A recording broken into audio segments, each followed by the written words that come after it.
ಮಾಡ್ತೇವೆ. ಕಾಂಪೌಂಡ್ ಮಾಡುವಾಗ ನಮಗೆ ಇಲ್ಲೆಲ್ಲ ಇದು ಏಕಕಾಲದಲ್ಲಿ ನಮಗೆ ರಥೋತ್ಸವ ನಡೀತದೆ, ಇಲ್ಲದ್ರೆ ಬೇರೆ ಕಾರ್ಯಕ್ರಮ ನಡೀತದೆ. ದೇವಸ್ಥಾನದೊಳಗೆ ಯಾರು ವಾಹನ ಬರಬಾರ್ದು, ಅದಕ್ಕೆ 3 ಗೇಟನ್ನು ಮಾಡಿ ಬೀಗ ಹಾಕುವಂಥ ವ್ಯವಸ್ಥೆ ಮಾಡ್ತೇವೆ. ಆ ಬೀಗ ವ್ಯವಸ್ಥೆ ನಮ್ಮ ದೇವಸ್ಥಾನದಲ್ಲಿ ಇರ್ತದೆ. ಸಾರ್ವಜನಿಕ ರಸ್ತೆ ಅಂತ ಹೇಳಿ ಹೇಳಿದ್ಯಾ? ಸಾರ್ವಜನಿಕ ರಸ್ತೆ ಅಲ್ಲ ಅದು ಮಹಾಲಿಂಗೇಶ್ವರ ದೇವಸ್ಥಾನದ ರಸ್ತೆ. ಸಾರ್ವಜನಿಕ ರಸ್ತೆ ಆಗಬೇಕಾದ್ರೆ ನಾವು ನಗರಸಭೆಗೆ ಬಿಟ್ಟು ಕೊಡಬೇಕು. ನಗರಸಭೆಗೆ ಬಿಟ್ಟು ಕೊಡುವಂಥ ಕೆಲಸವನ್ನು ನಾವು ಯಾವತ್ತೂ ಮಾಡುವುದಿಲ್ಲ. ನೋಡಿ, 25 ಮನೆಯವರಿಗೆ ರಸ್ತೆ ಇಲ್ಲ, ಅವರು ಕೂಡ ಇದರಲ್ಲಿ ಹೋಗುದು. ಅವರು ಹೇಳ್ತಾರೆ ಇಲ್ಲಿ ಬೀರು ಬಾಟ್ಲಿ ಎಲ್ಲ ಕುಡಿದು ಬೀಸಾಕ್ತಾರೆ ಅಂತೇಳಿ. ಅದಕ್ಕೆ ನಾವು ಕಾಂಪೌಂಡಿನ ವ್ಯವಸ್ಥೆಯನ್ನು ಮಾಡ್ತೇವೆ. ಭಕ್ತರ ದುಡ್ಡಿನಿಂದಲ್ಲ ಇಲ್ಲೆಲ್ಲ ಕೆಲಸ ಕಾರ್ಯಾಗುವುದು. ಭಕ್ತರ ಹತ್ರ ಹೇಳಿದ್ರೆ ನಾವು ಮಾಡ್ತೇವೆ. ನನ್ನ ಅಂದಾಜು ಇದು ಇದರಲ್ಲಿ ಭೂಮಾಫಿಯಾ ಕೈವಾಡ ಇದೆ ಅಂತೇಳಿ ನನಗೆ ಅನಿಸ್ತದೆ. ಇತಿಹಾಸ ಪ್ರಸಿದ್ಧ ನಮ್ಮ ಆರಾಧ್ಯ ಮೂರ್ತಿ ಮಹಾಲಿಂಗೇಶ್ವರ ದೇವರ ಒಂದು ಕೃಪೆಯಿಂದ ನನಗೆ ಅಧ್ಯಕ್ಷನಾಗುವ ಹಾಗೂ ನಮ್ಮ ವ್ಯವಸ್ಥಾಪನಾ ಸಮಿತಿಯ ಸದಸ್ಯನಾಗುವ ಯೋಗ ಭಾಗ್ಯ ನಮ್ಮ ಪಾಲಿಗೆ ಮಹಾಲಿಂಗೇಶ್ವರ ದೇವರು ನೀಡಿರುತ್ತಾರೆ. ಇವತ್ತು 1.5 ವರ್ಷದಿಂದ ನಮ್ಮ ವ್ಯವಸ್ಥಾಪನಾ ಸಮಿತಿಯು ನಮ್ಮ ಜೀರ್ಣೋದ್ಧಾರ ಸಮಿತಿಯ ಅಧ್ಯಕ್ಷರು ಪುತ್ತೂರಿನ ಶಾಸಕರಾದ ಅಶೋಕ್ ಕುಮಾರ್ ಅವರ ಒಂದು ಮಾರ್ಗದರ್ಶನದಲ್ಲಿ ಎಲ್ಲ ಭಕ್ತಾದಿಗಳ ಸಹಕಾರದೊಂದಿಗೆ ಇವತ್ತು ವ್ಯವಸ್ಥಿತ ರೂಪದಲ್ಲಿ ದೇವಸ್ಥಾನದ ಜೀರ್ಣೋದ್ಧಾರ ಕೆಲಸಗಳನ್ನು ಮಾಡ್ತಾ ಇದ್ದೇವೆ. ಒಂದು ವ್ಯವಸ್ಥಿತ ರೂಪದಲ್ಲಿ ಅಂದರೆ ಹೇಗೆ ಅಂತ ಹೇಳಿದರೆ, ಈಗ ನೋಡಿ, ಮೊದಲು ಅನ್ನಪ್ರಸಾದ ವಿಷಯ ಹೇಗಿತ್ತು, ಈಗ ಹೇಗೆ ಆಗಿದೆ. ಇನ್ನು ಪ್ರತಿಯೊಂದು ವಿಷಯದಲ್ಲಿ ನಮ್ಮ ಸಮಿತಿಗೆ ಇವತ್ತು ಲಕ್ಷಗಟ್ಟಲೆ ಕೋಟಿಗಟ್ಟಲೆ ಭಕ್ತಾದಿಗಳು ಆಶೀರ್ವಾದ ಇದ್ದಾರೆ, ಒಳ್ಳೆಯ ಸಹಕಾರವನ್ನು ಕೂಡ ನೀಡಿರುತ್ತಾರೆ. ಅನ್ನಪ್ರಸಾದ ವಿಷಯದಲ್ಲಿ ಇನ್ನು ನೋಡಿ, ಇವತ್ತು ವಾರದಲ್ಲಿ ದಿವಸಕ್ಕೆ 3,000-4,000 ಜನ ಅನ್ನಪ್ರಸಾದ ಸ್ವೀಕರಿಸುವಂಥ ಕೆಲಸವನ್ನು ಮಾಡಿದ್ದೇವೆ. ಅದರಲ್ಲಿಯೂ 2,500 ಶಾಲೆ ಮಕ್ಕಳೇ ಬರ್ತಾರೆ. ಅದಕ್ಕೆ ಮೊದಲು ನಾವು ಕಟ್ಟಿಗೆ ಒಲೆ ಇತ್ತು, ಅದನ್ನು ತೆರವುಗೊಳಿಸಿ ನಂತರ ನಾವು ಸ್ಟೀಮಿನ ವ್ಯವಸ್ಥೆಯನ್ನು ಕೆನರಾ ಬ್ಯಾಂಕಿನವರ ವ್ಯವಸ್ಥೆಯಿಂದ ಅವರ ಸಹಕಾರದಿಂದ ಮಾಡಿದ್ದೇವೆ. ಹಾಗೆ ಗ್ಯಾಸಿಗೆ ರೇಟು ಜಾಸ್ತಿ ಆಯಿತು, ನಂತರ ಕಟ್ಟಿಗೆ ಒಲೆಯ ವ್ಯವಸ್ಥೆಯನ್ನು ಮಾಡಿದೆವು. ಪ್ರತಿಯೊಂದು ವ್ಯವಸ್ಥೆಯನ್ನು ಕೂಡ ಅನ್ನಪ್ರಸಾದ ವ್ಯವಸ್ಥೆ ಅಚ್ಚುಕಟ್ಟು ರೂಪದಲ್ಲಿ ನೀಡುವಂಥ ವ್ಯವಸ್ಥೆಯನ್ನು ನಮ್ಮ ಸಮಿತಿ ಮಾಡಿದೆ.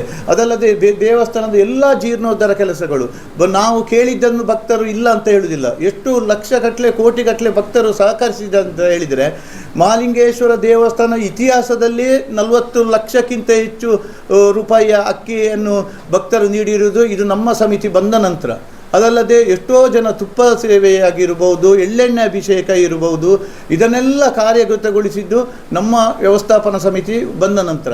ಇದನ್ನೆಲ್ಲ ಈಗ ಎಷ್ಟೋ ಭಕ್ತರ ಸಂಖ್ಯೆ ದೇವಸ್ಥಾನಕ್ಕೆ ಬರುವುದರಿಂದ ಜಾಸ್ತಿ ಆಗಿದೆ. ಎಷ್ಟೋ ಭಕ್ತರ ಇಷ್ಟಾರ್ಥ ಇವತ್ತು ನೆರವೇರಿದೆ ಅಂತೇಳಿ ನಿಮಗೆ ಈ ಮೊದಲು ಗೊತ್ತಿರಬಹುದು. ಅದಲ್ಲದೆ ನಮ್ಮ ಶಾಸಕರಾದ ಅಶೋಕ್ ಕುಮಾರ್ ಅವರ ಒಂದು ಮಾರ್ಗದರ್ಶನದಲ್ಲಿ ನಮ್ಮ ದೇವಸ್ಥಾನದ ಈಗ ಸ್ವರ್ಣ ಕವಚ ಮಹಾಲಿಂಗೇಶ್ವರನಿಗೆ ಒಂದು ಸ್ವರ್ಣ ಕವಚ ನಾವು ಅರ್ಪಿಸುವುದಂತೇಳಿ ವ್ಯವಸ್ಥಾಪನಾ ಸಮಿತಿ ತೀರ್ಮಾನ ಮಾಡಿದ್ದೇವೆ. ಅದಕ್ಕೆ ಎಷ್ಟೋ ಭಕ್ತರು 300 ಗ್ರಾಮಕ್ಕಿಂತಲೂ ಹೆಚ್ಚು ಭಕ್ತರು.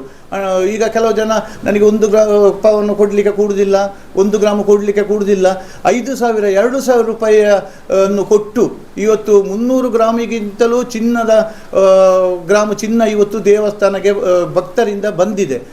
ಅದಲ್ಲದೆ ಶಿಲಾಮಯ ಇದು ನಮ್ಮ ಕಟ್ಟೆ ಇದನ್ನೆಲ್ಲ ಇವತ್ತು ಒಂದು ಅಚ್ಚುಕಟ್ಟಾಗಿ ಜಾತ್ರೆಯನ್ನು ಯಾವ ರೀತಿ ಮಾಡಿದ್ದೇವೆ, ಎಲ್ಲ ವ್ಯವಸ್ಥೆಯು ಬಹಳ ಅಚ್ಚುಕಟ್ಟಾಗಿ ವ್ಯವಸ್ಥಿತ ರೂಪದಲ್ಲಿ ಮಹಾಲಿಂಗೇಶ್ವರ ದೇವಸ್ಥಾನದಲ್ಲಿ ಇವತ್ತು ಎಲ್ಲರ ಸಹಕಾರದಿಂದ ನಡೆಯುತ್ತಾ ಇದೆ. ಹೀಗಿರುವಾಗ ಈಗ ನಮ್ಮ ಈ ಹಿಂದೆ 1 ವರ್ಷದ ಹಿಂದೆ ನಮ್ಮ ಸಂರಕ್ಷಣಾ ಸಮಿತಿ ಅಂತ ಹೇಳ್ತಾರಲ್ಲ, ಆ ಸಮಿತಿಯವರು ಒಂದು ಮನವಿ ಮಾಡಿದರು ನಮಗೆ. ದೇವಸ್ಥಾನದ ರಥಬೀದಿಯಲ್ಲಿ ಎಲ್ಲ ದೇವಸ್ಥಾನದ ಒಟ್ಟರದಲ್ಲಿ ಗೋವುಗಳು ಕಳವಾಗ್ತದೆ ಅಂತೇಳಿ. ಕೆಲವು ಕಡೆ ಇಚ್ಛಾನುಸಾರವಾಗಿ ಕೆಲವು ಜನ ಬಂದು ಕಸ ಹಾಕ್ತಾರೆ, ಮತ್ತು 10 ಗಂಟೆ 1 ಗಂಟೆ 2 ಗಂಟೆಗೆಲ್ಲ ವಾಹನದಲ್ಲಿ ಬರ್ತಾರೆ, ಮತ್ತು ಬಸ್ಸು ನಿಲ್ಲಿಸ್ತಾರೆ. ಅದಲ್ಲದೆ ರಥಬೀದಿಯಲ್ಲಿ ಹೆಣವನ್ನು ಆಂಬುಲೆನ್ಸ್ನಲ್ಲಿ ಸಾಗಿಸ್ತಾರೆ, ಮತ್ತು ನಮ್ಮ ಈ ಒಂದು ಕಡೆಯಿಂದ ಸೋಮವಾರ ಒನ್ ವೇ ಮಾಡ್ತಾರೆ. ಇದಕ್ಕೆಲ್ಲ ಕಡಿವಾಣ ಹಾಕಬೇಕು, ಇದಕ್ಕೆಲ್ಲ ಒಂದು ತಡೆಗೋಡೆ ಆಗಬೇಕಂತ ಹೇಳುವುದನ್ನು ಮನವಿ ಮಾಡಿದರು. ಇದಕ್ಕೆ ನಾನು ನಮ್ಮ ವ್ಯವಸ್ಥಾಪನಾ ಸಮಿತಿ, ನಮ್ಮ ಜೀರ್ಣೋದ್ಧಾರ ಸಮಿತಿಯ ಅಧ್ಯಕ್ಷರಾದ ಅಶೋಕ್ ಕುಮಾರ್ ಅವರಿಗೆ ಅವರ ಮನವಿಯನ್ನು ನಾವು ಹೇಳಿ ನಾವು ಸಭೆ ಕರೆಸಿ ಅದನ್ನು ಚರ್ಚಿಸಿ ನಾವೊಂದು ಹಂತಕ್ಕೆ ಅದರಿಂದ ಒಂದು ಕಾರ್ಯಗತಗೊಳಿಸಿದ್ದೇವೆ. ಏನಂದರೆ ಈಗ ರಥಬೀದಿಯಾಗಿ ಶುದ್ಧತೆಯಲ್ಲಿ ಉಳಿಬೇಕೆಂಬ ದೃಷ್ಟಿಯಿಂದ ಒಂದು ರೋಡನ್ನು ಈಚೆ ಬದಿಯಿಂದ ನಮ್ಮ ಸ್ಮಶಾನದವರೆಗೆ ನಮ್ಮ ತೋಡಿನ ಬದಿಯಲ್ಲಿ ರೋಡು ಮಾಡೋದು. ಮತ್ತು ಎಲ್ಲ ನೋಡಿ, ಮಹಾಲಿಂಗೇಶ್ವರ ದೇವಸ್ಥಾನಕ್ಕೆ ಇವತ್ತು 7-8 ಕಡೆಯಿಂದ ಇದು ಎಂಟ್ರೆನ್ಸ್ ಉಂಟು ನೋಡಿ. ನಮ್ಮ ಇಲ್ಲಿ ಸ್ಮಶಾನ ಸೈಡಿಂದ ಉಂಟು, ವೆಂಕಟರಮಣ ದೇವಸ್ಥಾನ ಸೈಡಿಂದ ಉಂಟು, ಈ ಪೋಸ್ಟ್ ಆಫೀಸಿನ ಕಡೆಯಿಂದ ಉಂಟು, ನಮ್ಮ ಕೊಂಬೆಟ್ಟಿನ ಕಡೆಯಿಂದ ಉಂಟು, ಮತ್ತು ನಮ್ಮ ಕೆರೆ ಬದಿಯಿಂದ ಕೂಡ ಉಂಟು. ಎಷ್ಟೋ ಬದಿಯಿಂದ ಈಗ ಎಲ್ಲ ಕಡೆಯಿಂದ ಜನಗಳು ಬರ್ತಾರೆ ಹೋಗ್ತಾರೆ. ಅದಕ್ಕೆ ಹೇಳುವರಿಲ್ಲ ಕೇಳುವರಿಲ್ಲ. ಎಲ್ಲದಕ್ಕೆ ಗೇಟ್ ಮಾಡಲಿಕ್ಕೆ ಆಗ್ತದ, ಎಲ್ಲದಕ್ಕೆ ಸಿಬ್ಬಂದಿ ವರ್ಗ ಮಾಡಲಿಕ್ಕೆ ಆಗ್ತದ. ಅದಕ್ಕೋಸ್ಕರ ನಮ್ಮ ಶಾಸಕರು ಮೊದಲು ಅಲ್ಲಿ ರಸ್ತೆ ಮಾಡುವ ಕೆಲಸಕ್ಕೆ ನಮ್ಮ ಕೈ ಹಾಕಿಕೊಂಡ್ರು. ಅದಕ್ಕೆ ಏನಾಗಬೇಕು, ಅದಕ್ಕೆ ಅಲ್ಲಿ ನೋಡಿ ತೋಡು ಬದಿಯೆಲ್ಲ ಜರ್ದಿದೆ. ಅದಕ್ಕೆ ತಡೆಗೋಡೆ ವ್ಯವಸ್ಥೆ 4 ಕೋಟಿ ರೂಪಾಯಿಯ ತಡೆಗೋಡೆ ವ್ಯವಸ್ಥೆಯನ್ನು ಶಾಸಕರ ಅನುದಾನದಲ್ಲಿ ಅವರು ತಂದಿರುತ್ತಾರೆ. ಈಗಾಗಲೇ ತಡೆಗೋಡೆ ಕೆಲಸ ಆರಂಭವಾಗಿದೆ. ಇದರಿಂದ ಅಲ್ಲಿ ರಸ್ತೆ ಮಾಡಲಿಕ್ಕೆ ಬಹಳ ಅನುಕೂಲವಾಯಿತು. ಅದು ದೇವಸ್ಥಾನದ ಜಾಗ ಅಲ್ಲ, ಅದರಲ್ಲಿ ಸುಮಾರು ಜಾಗ ಇದು ತೋಡಿನ ಜಾಗ ಬರ್ತದೆ. ತಡೆಗೋಡೆ ಆಗುವಾಗ ಅದು ನೋಡಿ, ನೀವು ಅಲ್ಲಿ ನೋಡಿ, ಅದು ಅಗಲಾಗಿದೆ. ಆಗ ಆ ರಸ್ತೆ ಅಲ್ಲಿ ಆಗಿ ನಮ್ಮ ಸ್ಮಶಾನಕ್ಕೆ ಸೇರ್ತದೆ. ಅದಲ್ಲದೆ ಆ ರಸ್ತೆ ಬಂದ ನಂತರ ಅಲ್ಲಿ ಇದು ಬೇಲಿಯ ವ್ಯವಸ್ಥೆಯನ್ನು ಮಾಡ್ತೇವೆ. ಈ ತುದಿಯಿಂದ ರಸ್ತೆ ಎಂಡ್ ಆಗುವವರೆಗೆ ಅದಕ್ಕೆ ಕಂಪೌಂಡ್ ಮಾಡ್ತೇವೆ. ಕಂಪೌಂಡ್ ಮಾಡುವಾಗ ನಮಗೆ ಇಲ್ಲೆಲ್ಲ ಇದು ಏಕಕಾಲದಲ್ಲಿ ನಮಗೆ ರಥೋತ್ಸವ ನಡೀತದೆ, ಇಲ್ಲದ್ರೆ ಬೇರೆ ಕಾರ್ಯಕ್ರಮ ನಡೀತದೆ. ದೇವಸ್ಥಾನದೊಳಗೆ ಯಾರು ವಾಹನ ಬರಬಾರ್ದು.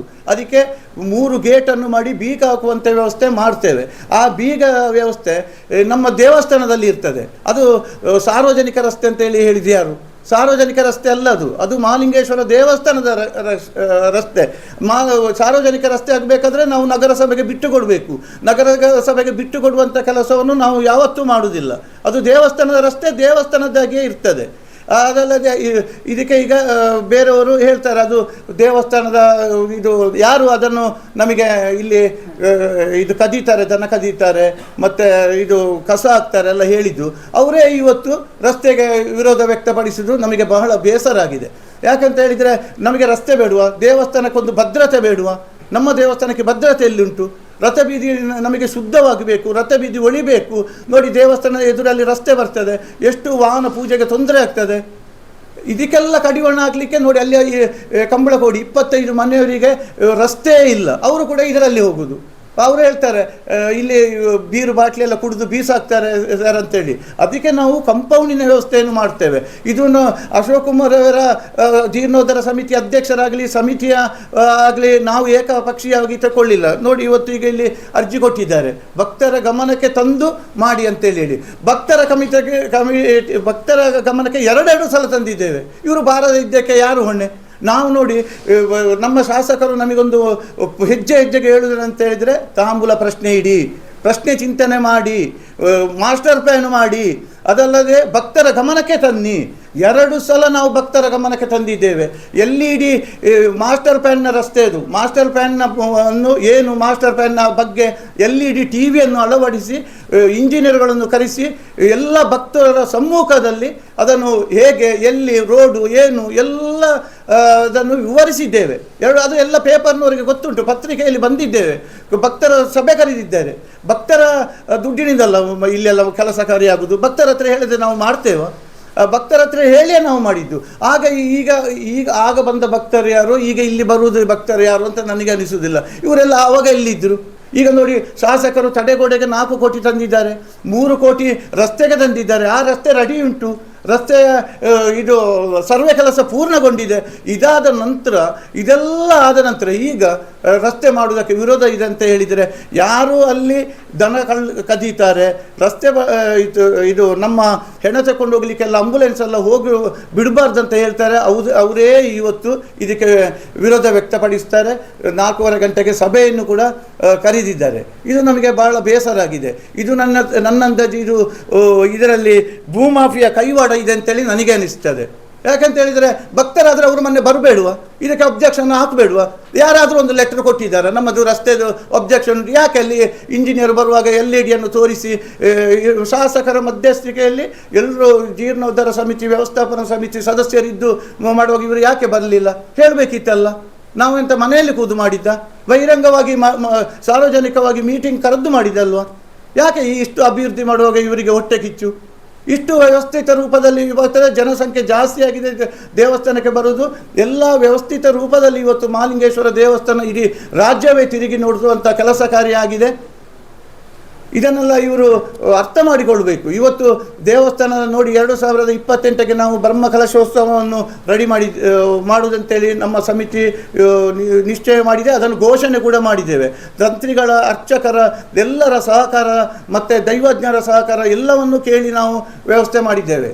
ಮತ್ತು ನೋಡಿ, ಟೆಂಡರ್ ಕರೀಲಿಲ್ಲ ಅಂತ ಹೇಳ್ತಾರೆ. ಟೆಂಡರ್ ಕರೀದಿದ್ದೇವೆ ನಾವು. ಟೆಂಡರ್ ಕರೆದೇ ಮಾಡೋದು. ಕೆಲವು ಜನ ಮಾಹಿತಿ ಹಕ್ಕಲ್ಲಿ ಎಷ್ಟು ಜನ ವಿಷಯವನ್ನು ಕೇಳಿಕೊಂಡು ಹೋಗಿದ್ದಾರೆ, ಮಾಹಿತಿ ಹಕ್ಕಲ್ಲಿ ತೆಗಿತಾರೆ, ನಾವು ಕೊಡ್ತೇವೆ. ಪ್ರತಿಯೊಂದಕ್ಕೂ ನಾವು ಲೆಕ್ಕಪತ್ರಗಳನ್ನು ಇಟ್ಟುಕೊಂಡಿದ್ದೇವೆ. ಮಾಹಿತಿ ಹಕ್ಕಲ್ಲಿ ಬೇಕಾದರೆ ಯಾರಾದರೂ ತೆಗೆದಿದ್ದಾರೆ ಕೆಲವು ಜನ. ಅದಕ್ಕೆ ಮಾಹಿತಿ ಹಕ್ಕಲ್ಲಿ ನಾವು ಉತ್ತರ ಕೊಟ್ಟಿದ್ದೇವೆ. ಇದು ಯಾರಿಗೆ ಯಾವಾಗ ಏನು ಎಲ್ಲ ಲೆಕ್ಕಾಚಾರ ಉಂಟು. ಇದು ಮಹಾಲಿಂಗೇಶ್ವರ ದೇವಸ್ಥಾನದ ನಮಗೆ ಒಂದು ಭದ್ರತೆ ಆಗಬೇಕು. ಭದ್ರತೆ ಆಗಬೇಕಾದ್ರೆ ತಡೆಗೋಡೆ ಆಗಬೇಕು. ಗೋಡೆ ಆಗಬೇಕಾದ್ರೆ ನೋಡಿ, ಈಗ ರಥ ಬೀದಿಯಲ್ಲಿ ಎಷ್ಟು ವಾಹನ ಹೋಗ್ತದೆ, ಇಲ್ಲಿ ಪುರಸಭೆ ರಸ್ತೆ ದೇವಸ್ಥಾನ ಎದುರೇ ಎಷ್ಟು ವಾಹನ ಹೋಗ್ತದೆ. ಇದಕ್ಕೆಲ್ಲ ಕಡಿವಾಣ ಆಗಬೇಕಾದ್ರೆ ಪರ್ಯಾಯ ರಸ್ತೆ ಕೊಡಬೇಡುವ ನಾವು? ಅದು 3 ಎಕರೆ ಜಾಗ ಹೋಗ್ತದೆ ಅಂತ ಹೇಳಿದ್ದು. ಯಾರು 3 ಎಕರೆ ಜಾಗ ಹೋಗುದು? ಇವರು ಅಳತೆ ಮಾಡಿದ್ದಾರಾ? ಸರ್ವೆ ಮಾಡಿದ್ದು ವ್ಯವಸ್ಥಾಪನಾ ಸಮಿತಿ, ಇವರು ಅಳತೆ ಮಾಡಿದ್ದಾರಾ? ಕೆಲವು ಇದು ನಮ್ಮ ತೋಡಿಂದ ಆ ಕಡೆ ಕೊಡಿ, ಅಲ್ಲಿ ಪರಂಬುಕ್ ಉಂಟು, ಅದೆಲ್ಲ ಒಂದು ಮಾತ. ಇದು ತಡೆಗೋಡೆ ಆದ್ದರಿಂದ ಶಾಸಕರ ಅಶೋಕ್ ಕುಮಾರ್ ಅವರು 4 ಕೋಟಿ ತಂದ್ರಿಂದ ಅಲ್ಲಿ ತಡೆಗೋಡೆ ಆದ್ದರಿಂದ ರಸ್ತೆಗೆ ಅಗಲೀಕರಣಕ್ಕೆ ಜಾಗ ಬೇಕಷ್ಟು ಸಿಕ್ಕಿತ್ತು. ಅದು ದೇವಸ್ಥಾನ ಜಾಗ ಮಾತ್ರ ಅಲ್ಲ, ಕೆಲವು ಜನ ಅಲ್ಲಿ ಪರ್ಚೇಸ್ ಮಾಡಿದ್ದೇವೆ. ಅಲ್ಲಿ ನೋಡಿ, ಆ ಮೂಲೆಯಲ್ಲಿ ನೀರು ಸಮಲ್ತದೆ, ಎಲ್ಲ ಮನೆಗಳು ಮುಳುಗುತ್ತವೆ. ಅದಕ್ಕೆ ತಡೆಗೋಡೆ ಮಾಡಿದ್ದು ತಪ್ಪ? ಇದೆಲ್ಲ ಈ ಜೀರ್ಣೋದ್ಧಾರ ಕೆಲಸ ಆಗುವಾಗ ಯಾಕೆ ಈಗ ಉಪದ್ರ ಕೊಡುವುದು? ಇದೆಲ್ಲ ಒಳ್ಳೆಯದಲ್ಲ. ಇದನ್ನೆಲ್ಲ ನಾವು ಒಂದು ವ್ಯವಸ್ಥಿತ ರೂಪದಲ್ಲಿ ಕೆಲಸ ಕಾರ್ಯವನ್ನು ಇವತ್ತು ನಮ್ಮ ಸಮಿತಿಯು ಮಾಡ್ತಿದೆ. ಎಲ್ಲ ಭಕ್ತಾದಿಗಳ ಎಲ್ಲರೂ ಸಹಕರಿಸಿದ್ದಾರೆ, ಇನ್ನೂ ಕೂಡ ಸಹಕರಿಸಬೇಕು. ಲಕ್ಷಾಂತರ ಮಂದಿ ಇವತ್ತು ಮಹಾಲಿಂಗೇಶ್ವರ ದೇವರ ಭಕ್ತರಿದ್ದಾರೆ. ಹಾಗೆ ನಾವು ಈ ಹಂತ ಹಂತವಾಗಿ ಜೀರ್ಣೋದ್ಧಾರ ಕೆಲಸಗಳನ್ನು ಮಾಡ್ತಾ ಇದ್ದೇವೆ. ಎಲ್ಲ ಭಕ್ತಾದಿಗಳು ಸಹಕರಿಸಬೇಕು. ಈಗ 3-4 ಮಂದಿ ಇದು ಬಂದು ಏನಲ್ಲ ವಾಟ್ಸಪ್ಪಲ್ಲಿ ಅದರಲ್ಲಿ ಇದಲ್ಲೇ ಹಾಕ್ತಾರೆ. ಅದಕ್ಕೆಲ್ಲ ನೀವು ಕಿವಿಗೆ ಓಡಬೇಡಿ. ದೇವಸ್ಥಾನದ ಕೆಲಸ ಹೇಗೆ ಆಗ್ತದೆ ಅಂತಲ್ಲಿ ನಿಮಗೆಲ್ಲರಿಗೂ ಗೊತ್ತುಂಟು. ನೀವು ಈ ಜೀರ್ಣೋದ್ಧಾರ ಕೆಲಸಗಳಲ್ಲಿ ಕೈ ಜೋಡಿಸಬೇಕು ಈ ಹಿಂದಿನಂತೆ. ಹಾಗೆ ನಾವು ಒಂದು ರಾಜ್ಯವೇ ದೇಶವೇ ಮೆಚ್ಚುವಂಥ ಒಂದು ಬ್ರಹ್ಮಕಲಶೋತ್ಸವ ಕಾರ್ಯಕ್ರಮವನ್ನು ಈ ಮಹಾಲಿಂಗೇಶ್ವರ ದೇವಸ್ಥಾನದಲ್ಲಿ ನಿಮ್ಮೆಲ್ಲರ ಸಹಕಾರದಿಂದ ಮಾಡಲಿದ್ದೇವೆ. ಎಲ್ಲರೂ ಕೂಡ ಸಹಕರಿಸಬೇಕು. ಯಾರು ಈ ಸಮಾಜದಲ್ಲಿ ಯಾರಾದರೂ ಅಪಪ್ರಚಾರ ಮಾಡಿದರೆ ಅದಕ್ಕೆಲ್ಲ ಕಿವಿ ಕೊಡುವಂಥ ಕೆಲಸವನ್ನು ಮಾಡಬೇಡಿ. ನೇರವಾಗಿ ನಮ್ಮ ಸಮಿತಿಯವರ ಹತ್ರ ಹೇಳಿ ಅದಕ್ಕೆ ಸ್ಪಂದಿಸುವಂಥ ಕೆಲಸವನ್ನು ಮಾಡ್ತೇವೆ. ಪ್ರತಿಯೊಂದು ಕೂಡ ಭಕ್ತರ ಗಮನಕ್ಕೆ ತಂದೆ ನಾವು ಮಾಡುವುದು, ದೈವಜ್ಞರ ಸಲಹೆಯನ್ನೇ ಮಾಡುವುದು, ಮಾಸ್ಟರ್ ಪ್ಲ್ಯಾನ್ನ ಪ್ರಕಾರವೇ ಮಾಡುವುದಂತೇಳಿ ಹೇಳಲು ಇಚ್ಛಿಸುತ್ತೇನೆ. ಎಲ್ಲರಿಗೂ ಧನ್ಯವಾದಗಳು. ಭೂಮಾಫಿಯಾ ಇದೆ ಇದರ ಹಿಂದೆ ಅಂತ ಹೇಳಿ, ವಿರೋಧ ಮಾಡುವುದರ ಹಿಂದೆ ಭೂಮಾಫಿಯಾ ಇದೆ ಏನು ಅಂತ ನೋಡಿ ಸರ್. ಮಹಾಲಿಂಗೇಶ್ವರ ದೇವರ ಭಕ್ತರಂತ ಆದರೆ ಅವರು ಇದು ಅಲ್ಲಿ ಸಭೆಗೆ ಬರಬೇಡುವ? ನಾವು ಬಹಿರಂಗವಾಗಿ ಸಭೆ ಕರೀಲಿಲ್ವ?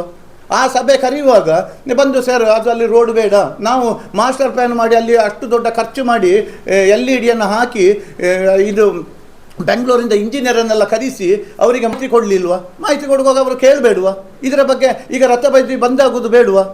ರಥ ಬೀದಿಯಲ್ಲಿ ಹೆಣ ತಗೊಂಡು ಹೋದರೆ ಒಳ್ಳೇದಾ? ಅಲ್ಲಿ ಬಸ್ಸು ನಿಲ್ಲಿಸಿದರೆ ಒಳ್ಳೇದಾ? ಕೆಲವು ಜನ ಬೀರು ಬಾಟ್ಲೆಲ್ಲ ರಾತ್ರಿ ಬಂದು ಬೀಸಾಕ್ತಾರಂತೆ, ಅದೆಲ್ಲ ಒಳ್ಳೇದಾ? ಇದರ ಬಗ್ಗೆ ಅವರಿಗೆಲ್ಲ ಕೇಳಬಹುದಿತ್ತಲ್ಲ. ಹಾಗಾದರೆ ಈ ಕೆಲಸ ಆಗುವಾಗ, ಇಷ್ಟು ಲಾಯ್ಕು ಅಭಿವೃದ್ಧಿ ಆಗುವಾಗ ಇಷ್ಟು ಇದು ಈಗ ನೋಡಿ ಸರ್ವೆ ಆಗಲಿಲ್ವಾ? ಸರ್ವೆ ಆಗಲಿಕ್ಕೆ ಎಷ್ಟು ತಿಂಗಳಾಯಿತು? ಇದರಿಂದ ಮೊದಲೇ ಸರ್ವೆ ಆಗೋ ಕೇಳಬೇಡ, ಇವತ್ತು ನಿನ್ನೆ ಬಂದು ಅರ್ಜಿ ಹಾಕುದಾ? ಹಾಗಾದರೆ ಇದರ ಹಿನ್ನೆಲೆ ಏನಂತೇಳಿ ನೀವು ತಿಳ್ಕೊಳ್ಳಿ. ನೋಡಿ ಸರ್, ಇದು ಮಹಾಲಿಂಗೇಶ್ವರ ದೇವಸ್ಥಾನದ ರಸ್ತೆ. ಇದನ್ನು ನಗರಸಭೆಗೆ ಬಿಟ್ಟು ಕೊಡುವ ಪ್ರಶ್ನೆಯೇ ಇಲ್ಲ. ಇದು ಮಹಾಲಿಂಗೇಶ್ವರ ದೇವಸ್ಥಾನ ರಸ್ತೆಯಾಗೇ ಉಳಿತದೆ. ಸಾರ್ವಜನಿಕ ರಸ್ತೆ ಅಂತ ಹೇಳಿದ್ದು ಯಾರು? ಅವರೇ ಹೇಳುದು. ನಾವು ಸಾರ್ವಜನಿಕ ರಸ್ತೆ ಅಂತೇಳಿ ಬರೆದು ಕೊಟ್ಟಿದ್ದೇವೆ, ದಾಖಲೆ ಕೊಡಿ, ದಾಖಲೆ ಕೊಡಿ ನೀವು. ಸುಮ್ಮನೆ ಅಲ್ಲಿ ಮೋರಿಯಲ್ಲಿ ಕೂತು ಸಾರ್ವಜನಿಕ ರಸ್ತೆ 3 ಎಕರೆ ಹೋಗ್ತದೆ, ತೋಡಿನ ಆ ಬದಿಯಲ್ಲಿ ಮಾಡಿ, ಅದೆಲ್ಲ ಹಿತಲ್ಲ ಸರ್. ಇಲ್ಲಿ ಬಂದು ಅದಕ್ಕೆ ದಾಖಲೆ ಕೊಡಿ. ನಾವು ಅದು ಸಾರ್ವಜನಿಕರಿಗೆ ಇದು ನಗರಸಭೆಗೆ ಬಿಟ್ಟು ಕೊಡುವ ಪ್ರಶ್ನೆ ಇಲ್ಲ. ಅದರ 3 ಗೇಟ್ ಮಾಡ್ತೇವೆ. ನಮಗೆ ಇಲ್ಲಿ ರಥೋತ್ಸವ ದಿವಸ ಎಲ್ಲ ವಾಹನ ಒಳಗೆ ಬಾರದಾಗೆ ಬಂದೋಬಸ್ತು ಬೇಕಾದರೆ ಬೀಗ ಹಾಕಿ, ಬೀಗ ದೇವಸ್ಥಾನದಲ್ಲಿ ಇರ್ತದೆ. ಸರ್ವೆ ಕೆಲಸ ಪೂರ್ಣಗೊಂಡಿದೆ. ಸಾಧಾರಣ 10 ಮೀಟರ್ ಅಗಲಕ್ಕೆ ಈ ತಲೆಯಿಂದ ಆ ತಲೆಗೆ ಹೋಗ್ತದೆ. ಅದರಲ್ಲಿ ತಡೆಗೋಡೆ ಬಂದು ಸುಮಾರು ಜಾಗ ನಮಗೆ ತೋಡಿನ ಬದಿಯಿಂದ ಸಿಗ್ತದೆ. ಅದು ಅಂದಾಜು ಈಗ ನಿನ್ನೆ ಮೊನ್ನೆ ಸರ್ವೆ ಆದ್ದು, ಹೆಚ್ಚು ಹೋಗುದಿಲ್ಲ ನೋಡಿ ಸರ್. ಮತ್ತೆ ನಾನು ಹೇಳ್ತೇನೆ, ಇವರು ಈಗ ಜಾಗ ಹೋಗ್ತದೆ ಅಂತ ಹೇಳಿ ಹೇಳ್ತಾರಲ್ಲ, 11 ಎಕರೆ ಜಾಗ ಅಶೋಕ್ ಕುಮಾರ್ ಅವರ ಮಾರ್ಗದರ್ಶನದಲ್ಲಿ ಇವತ್ತು ದೇವಸ್ಥಾನದ ಜಾಗ ವಶಪಡಿಸಿದ್ದೇವೆ. ಅದರಲ್ಲಿ 7 ಕೇಸ್ ಉಂಟು ನನ್ನ ಮೇಲೆ, ಶಾಸಕರ ಮೇಲೆ. ಇಷ್ಟು ರಿಸ್ಕ್ ತೆಕ್ಕೊಂಡು ಇವರಿಗೆ ಇದರಿಂದ ಮೊದಲೇ ಯಾಕೆ ಇದು ಮಾಡಿ ನೋಡಿ. ಅಲ್ಲಿ ನೆಲ್ಲಿಕಟ್ಟೆಯಲ್ಲಿ ಅಶ್ವತ್ಥ ಮರ ಉಂಟೊಂದು, ಅಲ್ಲಿ 8 ಸೆನ್ಸ್ ಜಾಗ ಇತ್ತು ಬೇರೆಯವರ ಕೈಯಲ್ಲಿ. 2ನೇ ದಿವಸ ಮಹಾಲಿಂಗೇಶ್ವರ ದೇವಸ್ಥಾನ ಬಂದು ಕೂತುಕೊಳ್ಳೋದು ಆ ಕಟ್ಟೆಯಲ್ಲಿ. ಅಲ್ಲಿ ಬಾಡಿಗೆಯಲ್ಲಿ ಇದ್ದರು ಅವರು, ನಾನ್ ವೆಜ್ ಎಲ್ಲ ತಿಂದುಕೊಂಡು ಅಶ್ವತ್ಥ ಮರದ ಅಡಿಯಲ್ಲಿ ಇದ್ದರು. ಇದನ್ನು ಯಾಕೆ ಇವರು ನಿಲ್ಲಿಸಲಿಲ್ಲ? ಇದನ್ನು ಎಲ್ಲ ಯಾಕೆ ನಿಲ್ಲಿಸಲಿಲ್ಲ ಇದರಿಂದ ಮೊದಲೇ? ಅದಕ್ಕೆ ಅಶೋಕ್ ಕುಮಾರ್ ಅವರು ಬರಬೇಕಿತ್ತ, ಈಶ್ವರ ಭಟ್ರು ಮತ್ತು ಸಮಿತಿ ಬರಬೇಕಿತ್ತ. ಖಾಲಿ 8 ಸೆನ್ಸ್ ಜಾಗ ಇವರಿಗೆ ವಶಪಡಿಸಲಿಕ್ಕೆ ಆಗಲಿಲ್ಲ. ಆ ಅಶ್ವತ್ಥ ಮರದಲ್ಲಿ ದೇವರು ಕೂತ್ಕೊಳ್ಳುವ ಜಾಗ ಇವತ್ತು 3 ಎಕರೆ ಜಾಗ ಹೋಗ್ತದೆ ಅಂತ ಹೇಳಿದಲ್ಲ. 11 ಎಕರೆ ಜಾಗ 70 ಕೋಟಿ ರೂಪಾಯಿ ವ್ಯಾಲ್ಯೂಯೇಷನ್ ಜಾಗ ನಾವು ರಿಸ್ಕು ತಗೊಂಡು, ಈಶ್ವರ ಭಟ್ರ ಕಮಿಟಿ ನಾಳೆ 2 ವರ್ಷದಲ್ಲಿ ನಾನು ಇಳಿದು ಹೋಗಬೇಕಾಗ್ತದೆ. ಆದರೆ ನನ್ನ ಮೇಲಿನ ಕೇಸು ಮುಗೀತದ? ಶಾಸಕರ ಮೇಲಿನ ಕೇಸು ಮುಗೀತದ? ಮೊನ್ನೆ ನೋಡಿ ಉಳ್ಳಾರ್ತಿ ನಡೆಯಲ್ಲಿ ಅಲ್ಲಿ ಬರಲಿಕ್ಕೆ ಆಗೋದಿಲ್ಲ ಅಂತೇಳಿ ಭಕ್ತರು ಇದು ಮಾಡಿದರು. ಅದರ ಅಗಲೀಕರಣ ಕೆಲಸ ಆಗಲಿಲ್ವ? ಅದು ಎಷ್ಟು ರಿಸ್ಕ್ ತಗೊಂಡೆಲ್ಲ ಭಕ್ತರುಗಳೆಲ್ಲ ಮಾಡಿದ್ದಾರೆ ಸೇರಿ. ಈ ಪ್ರತಿಯೊಂದಲ್ಲಿ ನಾವು ಅಭಿವೃದ್ಧಿ ಮಾಡೋದಿಲ್ವ? ಇವರೇ ಯಾಕೆ ಅದನ್ನು ಟೀಕೆ ಮಾಡೋದು, ಅದನ್ನು ಇದು ಸಭೆ ಕರೆಯುವುದು, ಹೀಗೆಲ್ಲ ಮಾಡೋದು ಒಂದು ಒಳ್ಳೆಯ ಲಕ್ಷಣ ಅಂತೇಳಿ ನಾನು ಹೇಳಿ ಇಚ್ಛಿಸ್ತೇನೆ.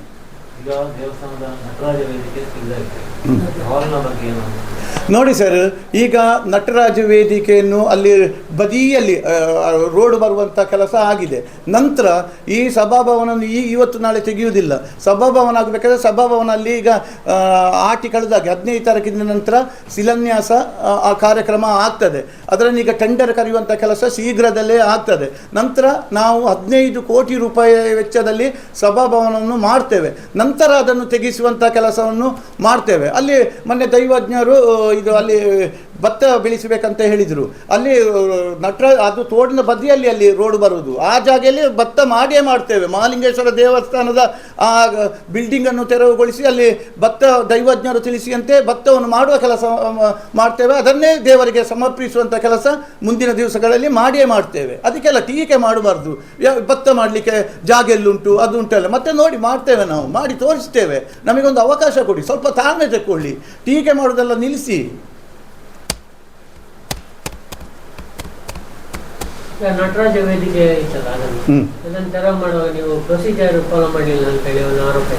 ನೋಡಿ, ಪ್ರತಿಯೊಂದು ವಿಷಯದಲ್ಲಿ ನಾವು ಟೆಂಡರ್ ಕರೆದಿದ್ದೇವೆ. ಅದಕ್ಕೆ ಮಾಹಿತಿಯ ಕಲಿ ತೆಗೀರಿ, ಅದಕ್ಕೆ ಮತ್ತೆ ಮಾತಾಡಲಿ. ಮೊದಲು ಮಾಹಿತಿಯ ಕಲಿ ತೆಗೀಲಿ. ಕೆಲವು ಜನ ತೆಗೆದು ಹೋಗಿದ್ದಾರೆ, ಎಷ್ಟೋ ಜನ ತೆಕ್ಕೊಂಡು ಹೋಗಿದ್ದಾರೆ, ಕೊಟ್ಟಿದ್ದೇವೆ ನಾವು.